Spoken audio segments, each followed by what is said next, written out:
ത്തിന്റെയും പരിശുദ്ധാത്മാവിന്റെ നാമത്തിൽ ആമേൻ. എൻ്റെ പ്രിയപ്പെട്ടവരെ, ഇന്ന് ഫെബ്രുവരി 20 വ്യാഴാഴ്ച. നമുക്കൊരുമിച്ച് പ്രാർത്ഥിക്കാം. അമ്മേ പരിശുദ്ധ അമ്മേ, അമ്മേ പരിശുദ്ധ ദേവമാതാവേ, ദൈവമാതാവേ, അന്ന് അങ്ങ് കൃപാസനത്തിൽ പ്രത്യക്ഷപ്പെട്ട് വരാൻ പോകുന്ന മഹാദുരന്തത്തിൽ നിന്ന് രക്ഷപ്പെടുവാനും എല്ലാവർക്കും വേണ്ടി പ്രാർത്ഥിക്കുവാനും ആവശ്യപ്പെട്ടിട്ട് 20 വർഷം കഴിഞ്ഞ ഈ വേളയിൽ കൃപാസനത്തിലൂടെ ഞങ്ങൾക്ക് ഈ ദേശത്തിന് അങ്ങ് മാധ്യസ്ഥം തേടി തന്ന എല്ലാ അനുഗ്രഹങ്ങൾക്കും കൃപകൾക്കും ഞങ്ങളിപ്പോൾ ഹൃദയം നിറഞ്ഞ നന്ദി പറയുന്നു. അമ്മേ പരിശുദ്ധമ്മേ, ജപമാല മാതാവേ, സകല കൃപാസനം പ്രാർത്ഥനയോടും ചേർത്ത് ഞങ്ങളിപ്പോൾ പ്രാർത്ഥിക്കുന്ന ഈ കുടുംബത്തിന്റെ പ്രത്യേക നിയോഗം മക്കളെ,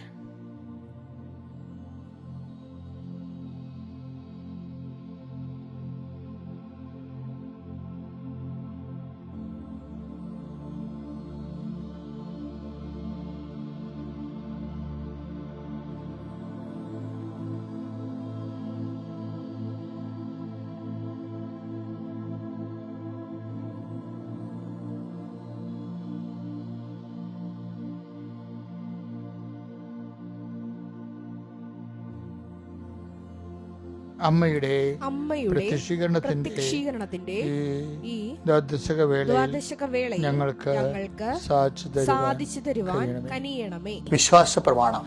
സർവശക്തനായ പിതാവും ആകാശത്തിന്റെയും ഭൂമിയുടെയും സൃഷ്ടാവുമായ ദൈവത്തിൽ ഞാൻ വിശ്വസിക്കുന്നു.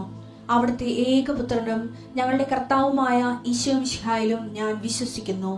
ഈ പുത്രൻ പരിശുദ്ധാത്മാവിനാൽ ഗർഭസ്ഥനായി കന്യകാമറിയത്തിൽ നിന്ന് പിറന്ന് പൊന്തിയോസ് പീലാത്തോസിന്റെ കാലത്ത് പീഡകൾ സഹിച്ച് കുരിശിൽ തറയ്ക്കപ്പെട്ട് മരിച്ച് അടക്കപ്പെട്ട് പാതാളങ്ങളിൽ ഇറങ്ങി മരിച്ചവരുടെ ഇടയിൽ നിന്ന് 3-ാം നാൾ ഉയർത്ത് സ്വർഗത്തിലേക്ക് എഴുന്നള്ളി സർവശക്തിയുള്ള പിതാവായ ദൈവത്തിന്റെ വലതുഭാഗത്തിരിക്കുന്നു. അവിടെ നിന്ന് ജീവിക്കുന്നവരെയും മരിച്ചവരെയും വിധിക്കുവാൻ വരുമെന്നും ഞാൻ വിശ്വസിക്കുന്നു. പരിശുദ്ധാത്മാവിലും ഞാൻ വിശ്വസിക്കുന്നു. വിശുദ്ധ കത്തോലിക്കാ സഭയിലും പുണ്യവാന്മാരുടെ ഐക്യത്തിലും പാപങ്ങളുടെ മോചനത്തിലും ശരീരത്തിന്റെ ഉയർപ്പിലും നിത്യമായ ജീവിതത്തിലും ഞാൻ വിശ്വസിക്കുന്നു. ആമേൻ. സ്വർഗ്ഗസ്ഥനായ ഞങ്ങളുടെ പിതാവേ, അങ്ങയുടെ നാമം പൂജിതമാകണമേ. അങ്ങയുടെ രാജ്യം വരണമേ. അങ്ങയുടെ തിരുമനസ് സ്വർഗത്തിലെ പോലെ ഭൂമിയിലും ആകണമേ. അന്നു വേണ്ടുന്ന ആഹാരം ഇന്ന് ഞങ്ങൾക്ക് തരണമേ. ഞങ്ങളോട് തെറ്റ് ചെയ്യുന്നവരോട് ഞങ്ങൾ ക്ഷമിക്കുന്നത് പോലെ ഞങ്ങളുടെ തെറ്റുകൾ ഞങ്ങളോടും ക്ഷമിക്കണമേ. ഞങ്ങളെ പ്രലോഭനത്തിൽ ഉൾപ്പെടുത്തരുതേ, തിന്മയിൽ ഞങ്ങൾ രക്ഷിക്കണമേ. ആമേൻ. നന്മ നിറഞ്ഞ മറിയമേ, സ്വസ്തി. കർത്താവ് അങ്ങയുടെ കൂടെ സ്ത്രീകളിൽ അങ്ങ് അനുഗ്രഹിക്കപ്പെട്ടവളാകുന്നു. അങ്ങയുടെ ഉദരത്തിൻ ഫലമായി ഈശോ അനുഗ്രഹിക്കപ്പെട്ടവനാകുന്നു. പരിശുദ്ധ മറിയമേ, തമ്പുരാന്റെ അമ്മേ, പാപികളായ ഞങ്ങൾക്ക് വേണ്ടി ഇപ്പോഴും ഞങ്ങളുടെ മരണസമയത്തും തമ്പുരാനോട് അപേക്ഷിക്കണമേ. ആമേൻ. കർത്താവ് നിന്റെ ഉന്നതമായ നാമത്തിന് സ്വസ്ഥം ചെയ്യുന്നു. പരിശുദ്ധ കുഞ്ഞുങ്ങളെ കൂടെ നിർത്തണേ. കർത്താവ് നിന്റെ ഉന്നതമായ നാമത്തിന് സ്വസ്ഥം ചെയ്യുന്നു. കർത്താവ് നിന്റെ വിശുദ്ധ പൗരോഹിത്യത്തെ മഹത്വപ്പെടുത്തണമേ. കർത്താവ് സഭയിലുള്ള സാന്നിധ്യം പ്രകടമാക്കണമേ. 39 വർഷം ഞാൻ അർപ്പിച്ച കുർബാനയുടെ യോഗ്യതയാൽ കൃപാസനത്താറ് ജീവനോടെ പ്രത്യക്ഷപ്പെട്ട പരിശുദ്ധ അമ്മയുടെ മാധ്യസ്ഥത്തിലെ കൃപാസനത്തിനകത്തും പുറത്ത് നടന്ന 10,000-കണക്കിന് ആരാധനയുടെയും ധ്യാനത്തിൻ്റെ ശക്തിയാൽ പിതാവിൻ്റെയും പുത്രൻ്റെയും പരിശുദ്ധാത്മാവിൻ്റെ നാമത്തിൽ ഞാൻ നിങ്ങളെ ആശീർവദിക്കുന്നു. നിങ്ങളുടെ സന്ധിബന്ധങ്ങളിൽ കർത്താവിൻ്റെ അകത്ത് നിറയട്ടെ. മാംസപേശികളിൽ കർത്താവിൻ്റെ അകത്ത് നിറയട്ടെ. എല്ലാ രോഗികളും കർത്താവിൻ്റെ നാമത്തിൽ വിടുതൽ പ്രാപിക്കട്ടെ. Lord Jesus Christ, pour out His Spirit, touch with the fire fingers, soak with the precious blood, Lord, infuse His Spirit, and with the authority of the Catholic Church, with the power of Jesus Christ, with the merit of some Holy Priesthood, I bless and hallelujah. എൻ്റെ കർത്താവിൻ്റെ ഉന്നതമായ നാമത്തെ സഭയുടെ അധികാരത്തിൽ കുരിശിൻ്റെ അടയാളത്തിൽ ദൈവശക്തിയാൽ ഞാൻ മക്കളെ ഈശോ നാമത്തിൽ ആശീർവദിക്കുന്നു. കർത്താവെ, സന്ധിബന്ധങ്ങൾ പത്താൻ്റെ നിറയട്ടെ. കർത്താവെ, മാംസപേശികളിലെ കർത്താവിൻ്റെ നിറയട്ടെ. എല്ലാ രോഗികളും പീഡിതരും കിടപ്പ് രോഗികളും മനസ്സിടിഞ്ഞു പോയവരും ഹൃദയം തകർന്നു പോയവരുടെ മേൽ കർത്താവിൻ്റെ തടയിൽ കർത്താവിൻ്റെ വിശുദ്ധമായ രക്തം ഒഴുകട്ടെ. കർത്താവെ, നീ മക്കളെ ആശീർവദിക്കണമേ. പരീക്ഷ കുഞ്ഞുങ്ങളെ പ്രത്യേകം നീ ഏറ്റെടുക്കണം കർത്താവെ. പഠിച്ചിട്ട് മനസ്സിലാകാത്ത കുഞ്ഞുങ്ങളോട് ചെയ്യേ, മനസ്സിൽ പതിഞ്ഞു നിൽക്കാൻ പറ്റാത്ത മനുഷ്യരുടെ കർത്താവെ, അവരെല്ലാം ആശീർവദിക്കുന്ന കർത്താവെ. മനസ്സിൽ പതിഞ്ഞു നിൽക്കാത്ത കുഞ്ഞുങ്ങളെ, പഠിച്ചിട്ട് മനസ്സിലാകാത്ത കുഞ്ഞുങ്ങളെ നിന്റെ തിരുമുറിവാർന്ന വർദ്ധികര അനുഗ്രഹത്തിൻ്റെ വലുത് അഭിഷേകകരം കർത്താവെ, അങ്ങനെ മക്കളുടെ ശിരസിൽ വെക്കണമെന്ന് പ്രാർത്ഥിക്കും. ദൈവത്തിൻ്റെ കരുണ കർത്താവെ, നിൻ്റെ ഓരോ ഭവനത്തിലേക്ക് നീ കയറി ചെല്ലണമേ കർത്താവ്. ഈ പ്രാർത്ഥനയോടുകൂടി കർത്താവെ, ഇന്നലെ വഴക്കിട്ട് ഇറങ്ങിയവർ, സങ്കടപ്പെട്ട് ഇന്ന് രാവിലെ വീട്ടിൽ നിന്ന് ഇറങ്ങിപ്പോകുന്നവർ എല്ലാവരുടെയും കൂടെ കർത്താവിൻ്റെ ചൈതന്യം ഉണ്ടാകട്ടെ. കർത്താവെ, പരസ്പരം വഴക്കിട്ടവർക്ക് പരസ്പരം നല്ല മാനസാന്തം നൽകി അവരെ ഐക്യപ്പെടുത്തണമേ. ഹൃദയത്തിൻ്റെ സ്നേഹത്താൽ പരിശുദ്ധ അമ്മയുടെ മാധ്യസ്ഥതയിലെ ദൈവസ്നേഹത്തിൽ അവർ നിറക്കണമേ എന്ന് പ്രാർത്ഥിക്കുന്നു. എൻ്റെ കർത്താവിൻ്റെ ഉന്നതമായ നാമത്തിൽ സഭയുടെ അധികാരത്തിൽ കുരിശടയാളത്തിൽ കർത്താവ്, നിങ്ങളുടെ ജോലി, വീട്, വിവാഹം, താമസം, യാത്ര, സംരംഭങ്ങൾ, സംസാരങ്ങൾ, ഉദ്യോഗങ്ങൾ, അങ്ങനെയുള്ള എല്ലാ വിഷയങ്ങളെയും കർത്താവ് ആശീർവദിക്കട്ടെ. കർത്താവിൻ്റെ ശക്തിയിലേക്ക് ആവശ്യിക്കട്ടെ. കർത്താവിൻ്റെ ശക്തിയിലേക്ക് ആവശ്യിക്കട്ടെ. ഇന്ന് ആശുപത്രി പോകുന്നവർ, ഇന്ന് ടെസ്റ്റിന് പോകുന്നവർ, ഇന്ന് ബ്ലഡ് ടെസ്റ്റ് റിസൾട്ട് എടുക്കാൻ പോകുന്നവർ, ഇന്ന് പരീക്ഷയുടെ റിസൾട്ട് നോക്കാൻ പോകുന്നവർ, ഇന്ന് റിസൾട്ട് പ്രതീക്ഷിക്കുന്നവർ, കർത്താവ് ആർക്കും സങ്കടമില്ലാതെ ഈ പ്രാർത്ഥനയുടെ ശക്തിയാൽ എല്ലാവർക്കും സ്വസ്ഥതയും സമാധാനം കിട്ടി അവർക്ക് മേൽഗതി കിട്ടിയതായിട്ട് കർത്താവെ, അവർ അങ്ങയുടെ നാമത്തെ സന്തോഷിക്കാൻ ഇടയാക്കണമേ. കർത്താവ്, നിൻ്റെ നാമത്തെ മഹത്വപ്പെടുത്താൻ ഇടയാക്കണമേ. എൻ്റെ കർത്താവിനുമായ നാമത്തിൽ സഭയുടെ അധികാരത്തിൽ കുരിശിൻ്റെ അടയാളത്തിൽ ദൈവശക്തിയാൽ ഈശോ നാമത്തെ അനുഗ്രഹിക്കപ്പെടട്ടെ. നമ്മളെ പ്രാർത്ഥിക്കുന്നവരെ readymade instant breakfast, ready to eat എന്നും പറഞ്ഞ് നമ്മളുടെ ഈ ഫാസ്റ്റ് ഫുഡ് പോലെ ദൈവതിരുസന്നിധിയിൽ നിന്ന് അനുഗ്രഹം ചില സമയത്ത് പ്രതീക്ഷിക്കരുത്. എന്താ കാര്യം വെച്ച് കഴിഞ്ഞാൽ, പ്രാർത്ഥനയുടെ ഉത്തരങ്ങളിലുള്ള മൗനങ്ങൾ നമ്മൾ ശ്രദ്ധിക്കണം. ചില പ്രാർത്ഥനകളുടെ ഇടയിൽ ഈശോ ഒരു മൗനം പാലിക്കണ കാണാം. ഈശോക്ക് പണ്ട് മുതലേ ഉള്ളൊരു വിഷയമാണ്. അതിൻ്റെ സമയമായില്ല എന്നുണ്ടെങ്കിൽ കർത്താവ് മൗനം പാലിക്കും. കാനായിലെ കല്യാണത്തിലും അങ്ങനെ ഈശോ മൗനം പാലിച്ചായിരുന്നേ. അവർക്ക് വീഞ്ഞില്ല എന്ന് അമ്മ പറയുമ്പോൾ 2:3 യോഹന്നാന്റെ സുവിശേഷം, അവർക്ക് വീഞ്ഞില്ലെന്ന് പറയുമ്പോൾ ഈശോ പറഞ്ഞു, എനിക്കും നിനക്ക് എന്ത്, എൻ്റെ സമയം ഇനി സമാഗതമായില്ലല്ലോ എന്ന് പറഞ്ഞിട്ട് പിന്നെ എന്താണ്, മൗനമാണ്. നെഗറ്റീവാണത്. ആ അമ്മയുടെ ആപ്ലിക്കേഷൻ നെഗറ്റീവ് അടിച്ചതിന് ശേഷം അത് മൗനമാണ്. പിന്നെ ഈ മൗനത്തിൻ്റെ ഗ്യാപ്പാണ് അമ്മയുടെ സ്പേസ് ആയിട്ട് എടുക്കുന്നത്. മൗനത്തിൻ്റെ ഗ്യാപ്പില്ലേ, ഈശോയുടെ മൗനത്തിൻ്റെ ഗ്യാപ്പ്, അതൊരു നെഗറ്റീവ് സൈലൻസാ. അതിൻ്റെ ഗ്യാപ്പ്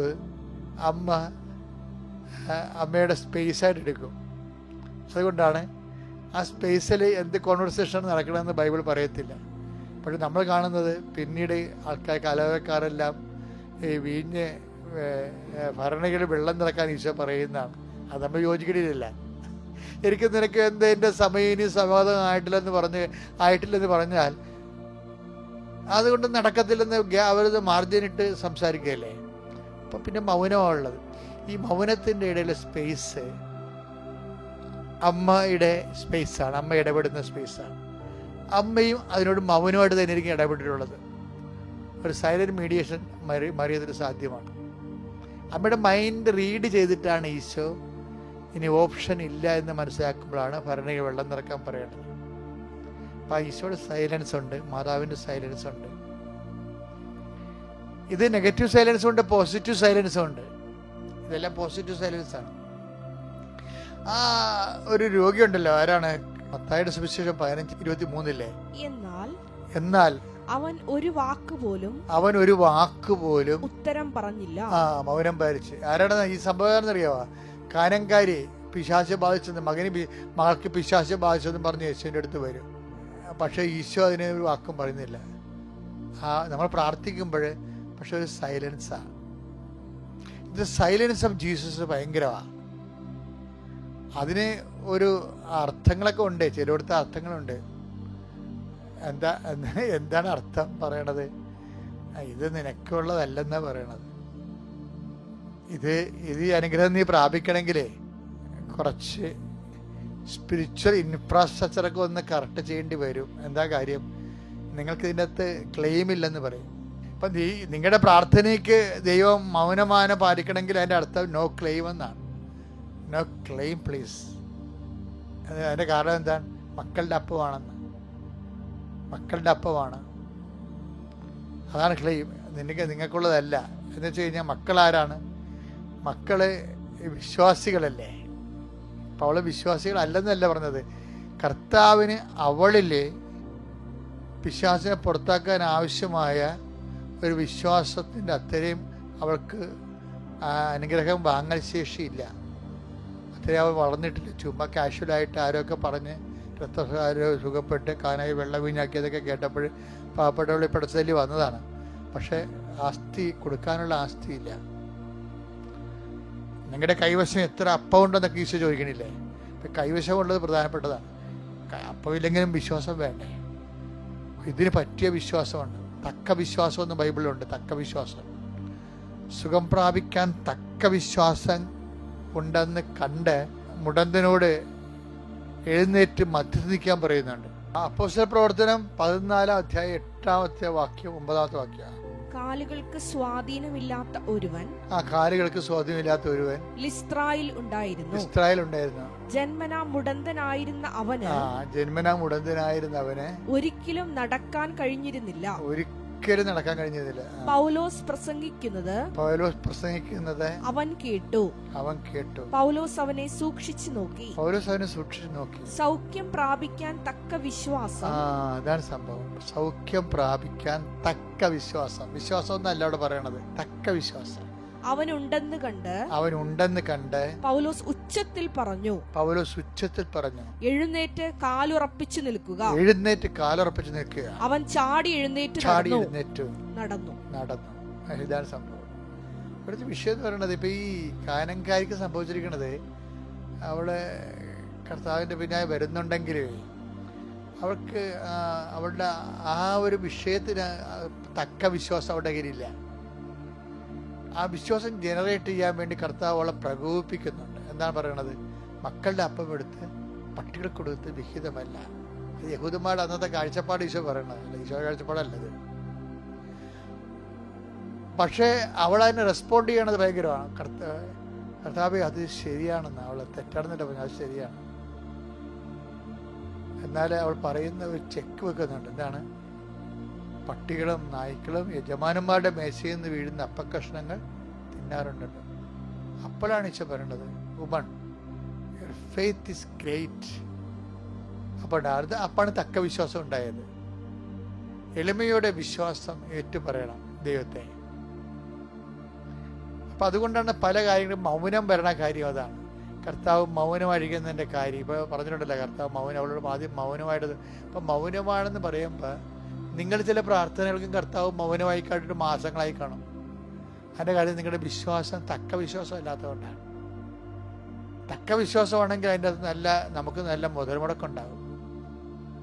പെയിൻഫുള്ളായിട്ടൊക്കെ കർത്താവിൻ്റെ കാര്യങ്ങൾ നമ്മൾ ചെയ്യേണ്ടി വരും.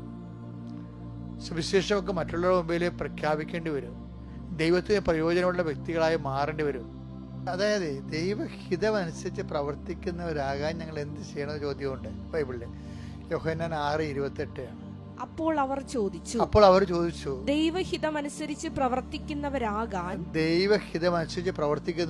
ഞങ്ങൾ എന്ത് ചെയ്യണം? യേശു മറുപടി പറഞ്ഞു, ഇതാണ് ദൈവഹിതമനുസരിച്ചുള്ള പ്രവർത്തനം. അവിടുന്ന് അയച്ചവനിൽ വിശ്വസിക്കുക.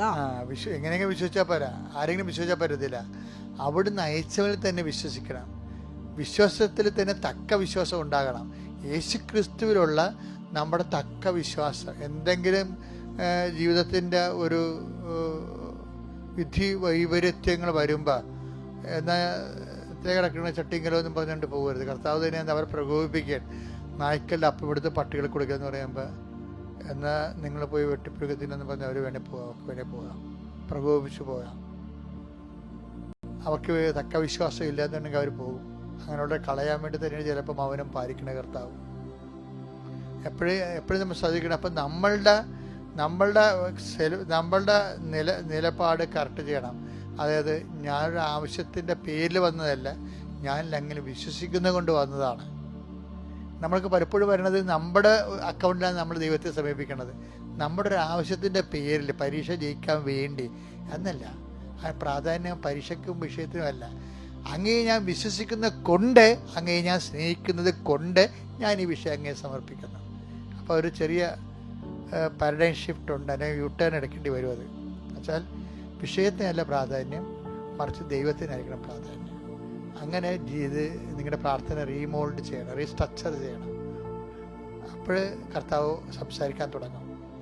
നിങ്ങളോടും കർത്താവ് സംസാരിക്കാൻ തുടങ്ങാൻ പറ്റുന്ന രീതിയിൽ നിങ്ങൾ ആധ്യാത്മികമായിട്ട് വളരട്ടെ. പിതാവിൻ്റെയും പുത്രൻ്റെയും പരിശുദ്ധാത്മാവിൻ്റെയും നാമത്തിൽ.